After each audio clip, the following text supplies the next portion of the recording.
Привет, друзья! Сегодня ежедневные утренние новости Германии и Европы, и я хочу начать с темы, которая привлекает все больше внимания в сфере безопасности. В Германии снова сообщат о полетах беспилотников над объектами Бундесвера. На этот раз речь о базе в Гнойене, земля Мекленбург, Переднее Померания, и детали происходящего вызывают вопросы о возможных причинах и целях таких наблюдений. А дальше внимание на восточные земли Германии, где стартует невероятно крупная водородная инициатива. 6 земель Германии, включая Тюрингию, объединяют усилия, чтобы создать собственную инфраструктуру и выйти на федеральный уровень в энергетике. И это еще не все. В Берлине обсуждается решение Бундестага по бюджету 2026 года. Курс канцлера Фридриха Мерца вызывает споры. Новый бюджет Германии на сотни миллиардов евро предполагает рекордные расходы и новые кредиты, а это уже становится предметом серьезной политической дискуссии. Тем временем Европа смотрит на Париж. Лувр готовит резкое повышение цен на билеты для туристов из стран вне Европейского Союза. После громкого ограбления руководство музея усилило безопасность, и новая ценовая политика может сильно изменить туристический поток. И еще сразу одна новость из Франции. Там начинается школьный цифровой поворот. Президент Эммануэль Макрон расширяет запрет на смартфоны уже на старшие классы. Никаких смартфонов. Власти уверены, что дисциплина и концентрация важнее экранов, но реакция родителей и учеников показывает, что изменения будут непростыми. И в завершение сразу рассмотрим для сравнения образование в Германии. Спустя, внимание, 25 лет после известного международного так называемого шокового отчета, эксперты говорят, системные проблемы так и не исчезли. Про все эти новости Европы и Германии кратко расскажу буквально за несколько минут. Итак, в Германии снова сообщают о полетах беспилотников вблизи военных объектов. 4 дрона были замечены над базой Бундесвер в городе Гнойер. Это земля Мекленбург, Переднее Померания, где, по информации СМИ, проходило обучение. Представители военных и полиция не смогли сразу определить местоположение аппаратов, и дроны покинули зону. Правоохранительные органы начали расследование. Дело ведется по статье, связанной с охраной государственной безопасности в связи с опасным фотографированием или видеозаписью военных объектов. По данным Федерального ведомства уголовной полиции Германии, внимание, с начала 2025 года зарегистрировано сотни случаев пролетов беспилотников, а по некоторым оценкам уже около 850 вблизи военных баз, предприятий обороны и критически важной инфраструктуры. Такие инциденты регистрируются почти ежедневно и вызывают внимание специалистов по безопасности. Возможны наблюдательные полеты без разрешения над объектами. Нынешний случай показывает, что полеты дронов вблизи объектов продолжаются, а органы безопасности Германии продолжают следить за этой ситуацией.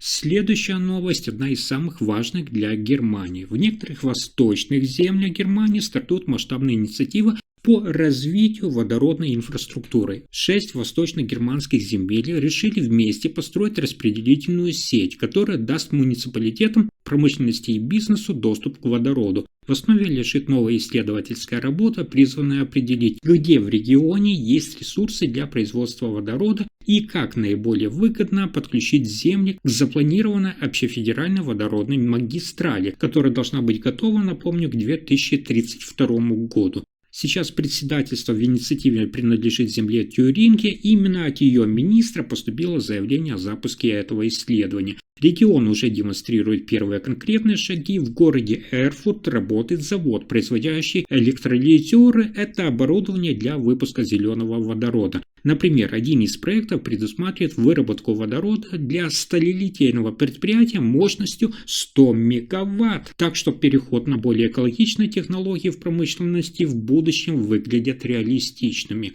Однако, по словам представителей земель, для достижения цели нужны новые, более гибкие и понятливые правила. В частности, необходимо упростить подключение электролизов к газовым сетям, чтобы предприятия могли планировать инвестиции и реализацию проектов без лишних бюрократических препятствий.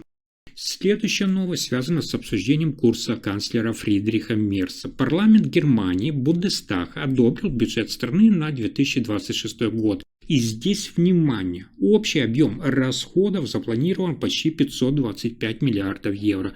Но чтобы профинансировать эти затраты, правительство канцлера Фридриха Мерца возьмет новые кредиты. Сумма долговых обязательств превысит 180 миллиардов евро. Значительная часть расходов пойдет на социальные нужды, пенсии, выплаты и социальное обеспечение. Кроме того, значительные средства направлены и на инфраструктуру, ремонт дорог, мостов, строительство и модернизацию, а также на обеспечение безопасности. То есть расходы на вооруженные силы увеличатся.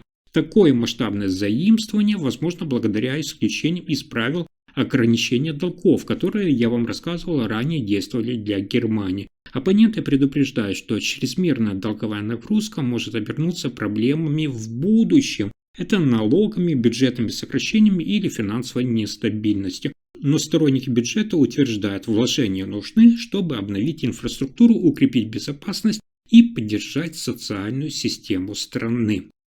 Но на этом сюрпризы дня не заканчиваются. В Париже готовятся к резкому повышению цен на посещение Лувра для туристов из стран вне Европы. С 14 января 2026 года билет подорожает с 22 до 32 евро. То есть рост почти наполовину. Особенно ощутимо это ударит по американцам и туристам из Азии, которые составляют большую часть посетителей. Причина повышения заключается в крупном инциденте в музее в октябре 2025 года и необходимости усилить меры безопасности. Директор Лувра отметил, что дополнительные средства пойдут на модернизацию помещений, установку новых систем охраны и улучшение инфраструктуры. А я напомню, что в этом году Лувр принял около 8,7 миллиона посетителей, и большинство из них иностранцы. Для жителей Европы цена останется, напомню, прежней, что вызывает бурную реакцию среди туристов. Многие уже жалуются, что виза и билеты в Париж теперь обходятся еще дороже. Таким образом, Лувр пытается одновременно защитить свои сокровища и сохранить престиж музея. Но новые тарифы наверняка станут заметным финансовым испытанием для многих любителей искусства из-за границы.